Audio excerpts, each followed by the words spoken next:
જ્યારે મહેશભાઈ અહીંયા બેઠા છે, હું કહી દઉં, જો અનશન છોડવું ના છોડવું એ મેં આખી ટીમ ઉપર છોડ્યું છે. ક્યારેય ઈશુદાન ગઢવી આમ આદમી પાર્ટીના અધ્યક્ષ છે, ત્યાં સુધી હું આપને ખાતરી આપું છું કે કોઈ ગરબડોમાં અમારો પ્રાણ જશે પણ અમે નહીં હોઈએ, એની હું ખાતરી આપું છું સાહેબ. અમારું કામ છે તમે જે કરો છો એને બળ પૂરું પાડવાનું અમારું કામ. તમને દિશા સૂચન નથી. આવા ભૂખ્યા 16 દિવસ સુધી રહી શકે ને એ મહેશભાઈ, એમની જનતાને હું લાખ લાખ વંદન કરું છું. આવા તો મર્દના ફાડિયા કોઈ શકે સાહેબ.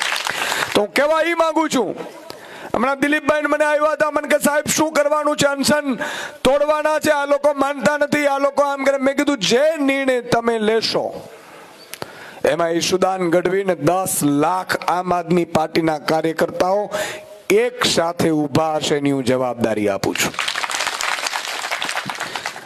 કારણ કે પાર્ટીના વડીલ તરીકે. પણ હું વાત ઈ કરતો તો સેન્ટર જીપીસીબી છે ને, મેં બધા અધિકારીઓનો જ્યાં જ્યાં આવું થાય ને એટલે હું એના લિસ્ટ મંગાવું. આજ ગુજરાત પોલ્યુશન કંટ્રોલ બોર્ડના અધિકારીઓ હોય ને, તમને આશ્ચર્ય થશે, બધી જગ્યાએ પ્રાદેશિક અધિકારીઓ હોય. પ્રાદેશિક અધિકારી કહેવાય. જીઆઈડીસી નો હોય, જીપીસીબી નો હોય, આવા બધા હોય. અને પ્રાદેશિક અધિકારીઓના તમે મિલકતો તપાસ કરવામાં આવશે. 27માં કરીશું, ચિંતા ન કરતા. આ બધાના મને અમારી પાસે છે. પણ ગુજરાત પોલ્યુશન કંટ્રોલ બોર્ડનો અધિકારી મને આ મહેશભાઈ ત્યારે દેખાડતા હતા કે સાહેબ એટલી વખત લાંચ લેતા પકડાય, અને ભાજપના રાજમાં લાંચ લેતા આમ પકડાનો, પાછી લાંચમાંથી થોડુંક 2% આપી દે પાછું ઉપર, એટલે પાછું છૂટી જાય મારો હારો. આ તો ધંધો હું કામ કરું છું? એન્ટી કરપ્શન બ્યુરો ઘરે બેહાડી દો.